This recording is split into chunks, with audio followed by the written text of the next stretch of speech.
अच्युतं केशवं कृष्णदामोदरम्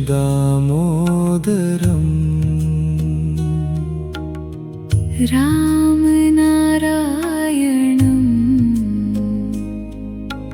जानकी वल्लभम्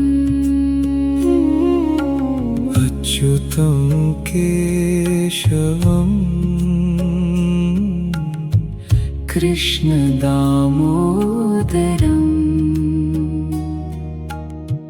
रामनारायणं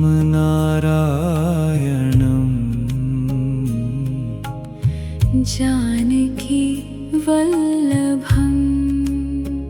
कौन कहता है भगवान आते नहीं, तुम मीरा के जैसे बुलाते नहीं। अच्युतं केशवं कृष्णदामोदरम्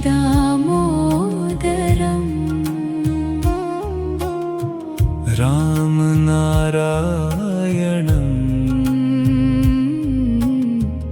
जानकी वल्लभम्।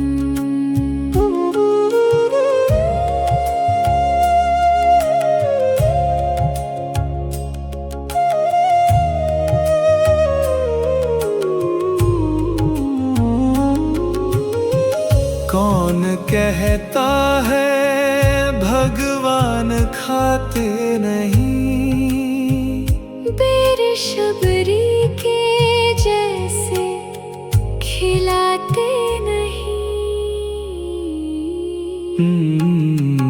अच्युतं केशवं कृष्णदामोदरम्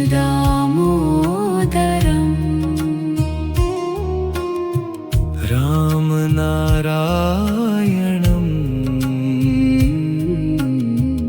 जानकी वल्लभम्।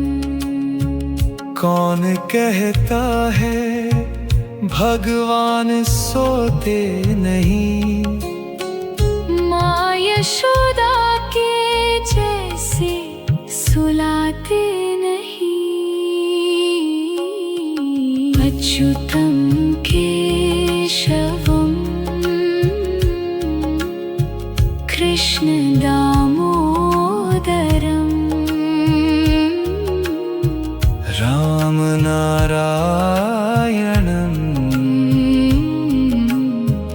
जानकी वल्लभम्।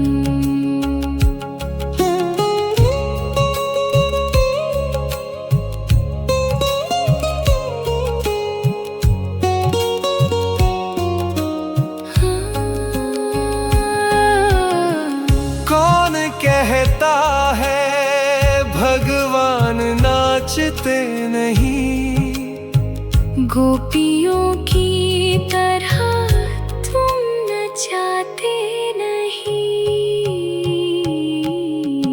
अच्युतं केशवं कृष्णदामोदरम्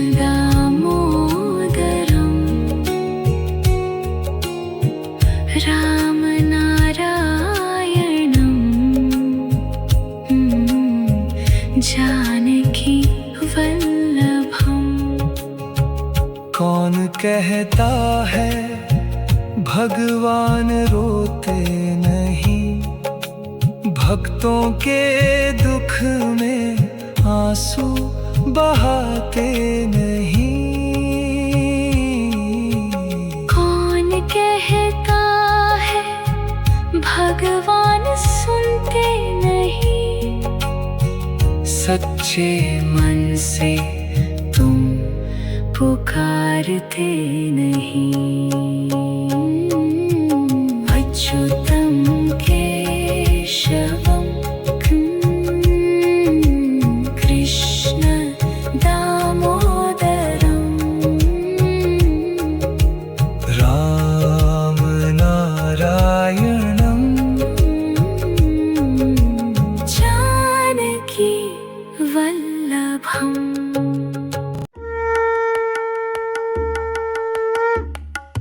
राधे राधे।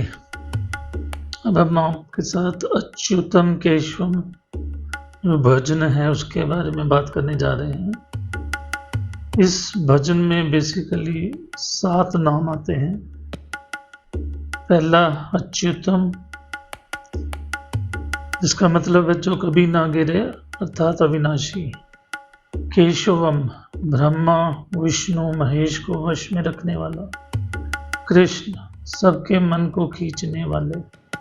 दामोदरम, माँ यशोदा के प्रेम की रस्सी से बंध जाने वाले। राम, सबके हृदय में रहने वाले। नारायणम, सब मनुष्यों के आश्रय। जानकी वल्लभम, माता सीता के प्रिय राम। यह भजन आदि शंकराचार्य जी द्वारा रचित अच्युताष्टकम का एक हिस्सा है।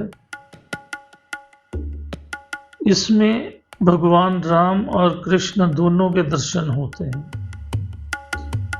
और इसके 6 दोहे हैं, जिनमें जनरली कहा जाता है कि कौन कहता है। ये सब दोहे हमें याद दिलाते हैं कि भगवान तो आते हैं, खाते भी हैं, सोते भी हैं, नाचते भी हैं, पर हम सब में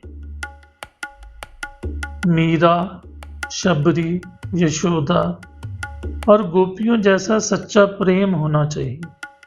अगर हमें वो सच्चा भाव होगा जो इन सब में था, तो आप भी भगवान को पा सकते हैं। इसमें कोई शक नहीं है, कोई दो राय नहीं है। न इसको बोलने की विधि, इसको शांत मन से सुबह शाम आंखें बंद करके धीरे धीरे हर नाम को साफ साफ बोलिए। भगवान शब्द से अधिक भाव सुनते हैं। आप किस भाव से बोल रहे हैं? Radhe Radhe, Radhe Radhe.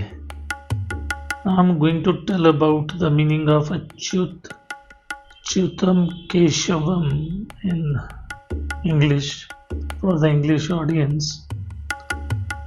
So there are basically 7 names in this particular bhajan, and I'm going to explain you one by one. The first one is Achyutam, meaning the imperishable, one who never falls.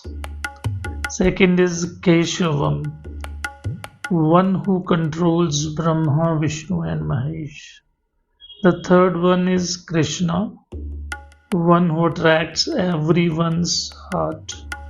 The next one is Damodaram, one who gets bound by Mother Yashoda's rope of love.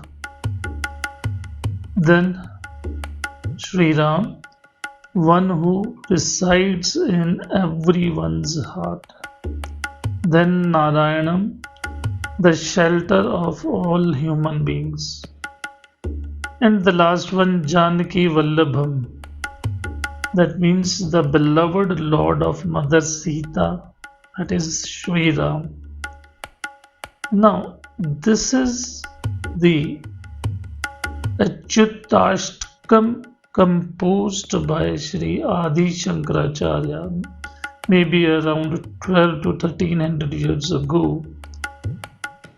In one bhajan, you get the darshan of, in this one bhajan, what I mean to say is that in this single bhajan, you get the darshan of both Sri Ram and Sri Krishna.